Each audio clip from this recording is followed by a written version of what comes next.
Hello students, I am Seema Kuswaha from Bharti group of college. आज हम पढ़ेंगे de Broglie अवधारणा की प्रतिफल। इसके पहले क्लास में हम डी ब्रॉगली के बारे में पढ़ चुके हैं। तो डी ब्रॉगली संबंध द्वारा किसी बंद निकाय, जो डी ब्रॉगली संबंध होता है lambda equal to h upon p, तो डी ब्रॉगली संबंध द्वारा किसी बंद निकाय बाउंड सिस्टम की ऊर्जा अवस्थाएं किस प्रकार क्वांटीकृत होती है। डी ब्रॉगली की द्रव्य तरंग अवधारणा के अनुसार किसी बंद निकाय में केवल स्थायी तरंगें ही अनुमत होती है। इस आधार पर हम निम्नलिखित दो प्रतिफलों का अध्ययन करेंगे। जो डी ब्रॉगली है, डी ब्रॉगली संबंध द्वारा किसी बंद निकाय बाउंड सिस्टम की ऊर्जा अवस्था है वो किस प्रकार क्वांटीकृत होती है। तो डी ब्रॉगली की द्रव्य तरंग अवधारणा के अनुसार किसी बद्ध निकाय में बाउंड सिस्टम में केवल स्थायी तरंगे ही उस पर अनुमत होती है। इस आधार पर हम निम्नलिखित दो प्रतिफलों का अध्ययन करते हैं। फर्स्ट है हाइड्रोजन परमाणु में क्वांटीकरण और सेकेंड है एक बॉक्स में बंद कण की ऊर्जा अवस्थाएं। तो हम फर्स्ट पहले पढ़ेंगे हाइड्रोजन परमाणु में क्वांटीकरण। क्वांटिजाइजेशन इन हाइड्रोजन एटम।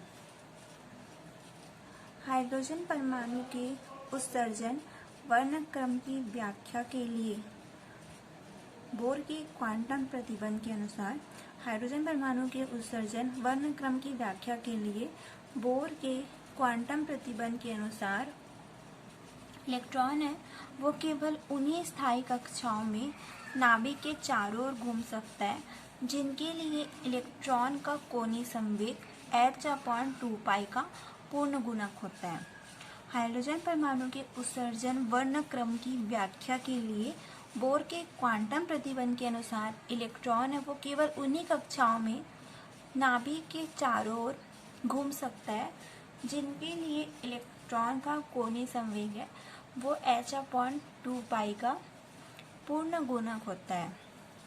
यदि m द्रव्यमान का इलेक्ट्रॉन r त्रिज्या की स्थायी कक्षा में v वेग से घूमता है, यदि m द्रव्यमान का इलेक्ट्रॉन है वो r त्रिज्या की स्थायी कक्षा में v वेग से घूमता है, तो mvr इक्वल टू होगा nh/2π, जहाँ n इक्वल टू होगा 1 2 3 डैश डैश डैश। यहाँ पर डायग्राम पे दिखाया गया है हाइड्रोजन परमाणु में n इक्वल टू 3 के लिए डी ब्रॉगली स्थायी तरंगे। योग्य इक्वेशन 1, यदि डी ब्रॉगली की द्रव्य तरंग अभिधारणा के अनुसार इलेक्ट्रॉन के साथ तरंग व्यवहार माना जाए तो स्थायी कक्षा की परिमाप इलेक्ट्रॉन के साथ संबंध तरंग की तरंग दैर्ध्य का पूर्ण गुणक होनी चाहिए। यदि डी ब्रॉगली की द्रव्य तरंग अभिधारणा के अनुसार इलेक्ट्रॉन के साथ तरंग व्यवहार माना जाए तो स्थायी कक्षा की परिमाप जो है वो इलेक्ट्रॉन के साथ संबंध तरंग की तरंग दैर्ध्य का पूर्ण गुणक होनी चाहिए। तो यहाँ पे हो जाएगा 2πr equal to n lambda, जहाँ लैम्डा इक्वल टू होगा h/mv। इसे हम इक्वेशन 2 देंगे। तो इक्वेशन 2 से 2πr, यहाँ पर लैम्डा की वैल्यू रख देंगे, तो यहाँ से लैम्डा की वैल्यू निकाल लेंगे तो हो जाएगा 2πr/n इक्वल टू लैम्डा। तो लैम्डा इक्वल टू होता है h/mv, तो यहाँ पर हो जाएगा 2πr, n को हम इधर ले गए, यहाँ पे वैल्यू रखेंगे 2πr/n, तो n इधर चले गया तो ये हो जाएगा, तो यहाँ पर हो जाएगा 2πr equal to n h/mv, या इसे हम लिख सकते हैं mvr, mv इधर चले जाएगा तो mvr इक्वल टू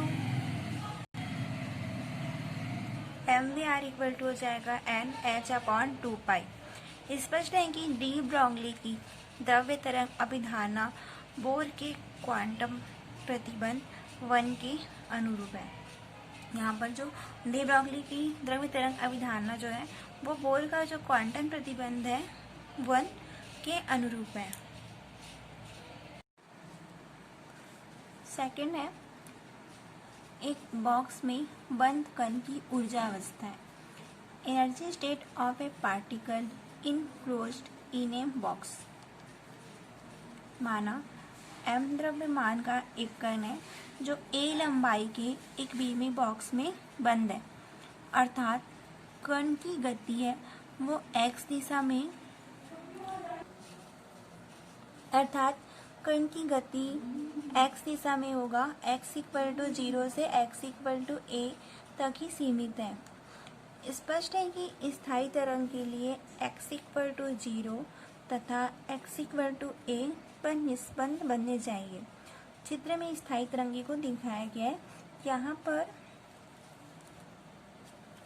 m द्रव्यमान का एक कण है जो a लंबाई के एक मिमी बॉक्स में बंद है, अर्थात जो कण की गति है वो x दिशा में x इक्वल टू 0 से x इक्वल टू a तक ही सीमित है और स्थायी तरंग के लिए x इक्वल टू 0 से x इक्वल टू a पर निष्पन्न बनने चाहिए।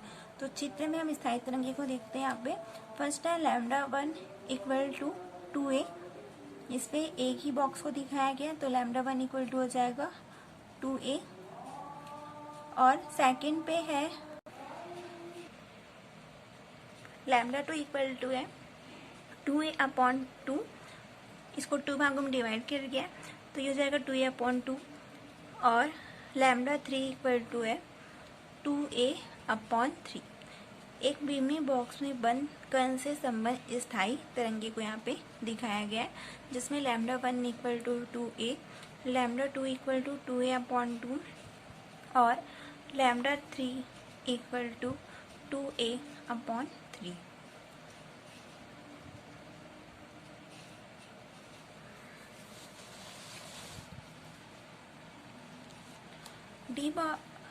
डी ब्रोगली परिकल्पना के अनुसार अनुमत तरंग दैर्ध्य जो है वो निम्नलिखित होगी। λ1 equal to 2a, λ2 equal to 2a upon 2, λ3 equal to 2a upon 3, dash dash dash λn equal to 2a upon n।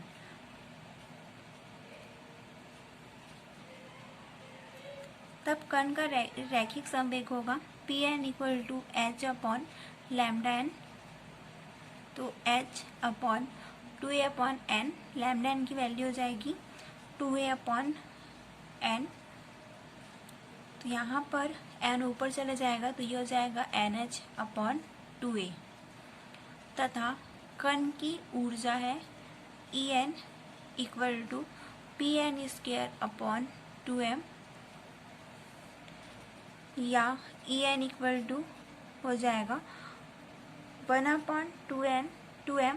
यहाँ पे हम Pn की वैल्यू रखेंगे यहाँ पर से, तो NH अपॉन 2a, तो 1/2a Pn की वैल्यू रख दिए NH अपॉन 2a का होल स्क्वायर, तो ये हो जाएगा n स्क्वायर NH स्क्वायर, ये हो जाएगा 4a स्क्वायर, तो 4 2 जा 8 ma स्क्वायर।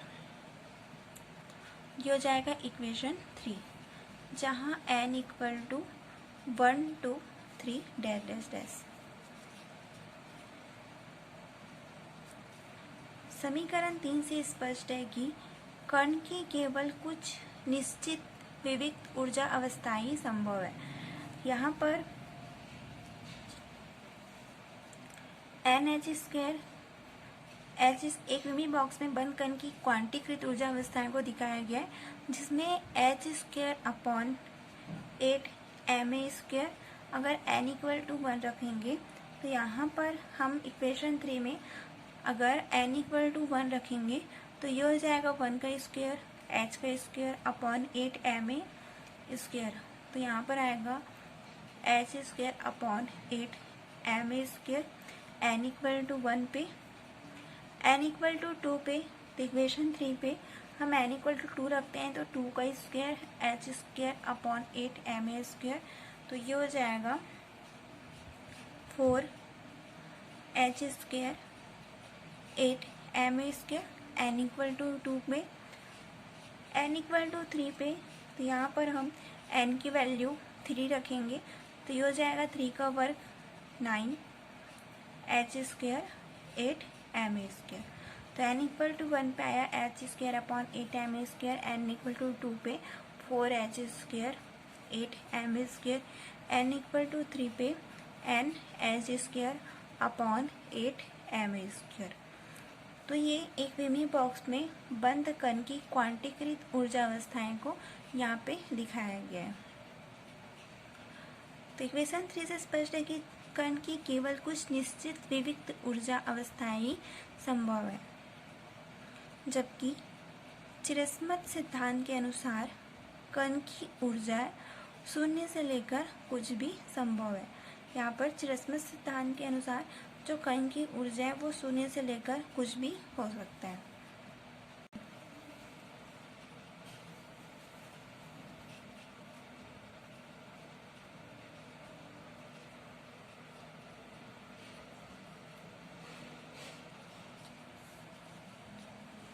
चित्र में कण की विभिन्न क्वांटीकृत ऊर्जा अवस्थाएं प्रदर्शित की गई है।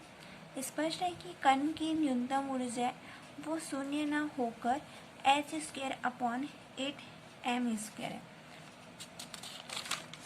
यहाँ पर जो कण की न्यूनतम ऊर्जा अवस्था है वो शून्य न होकर यहाँ पे होगा h square upon 8ma square,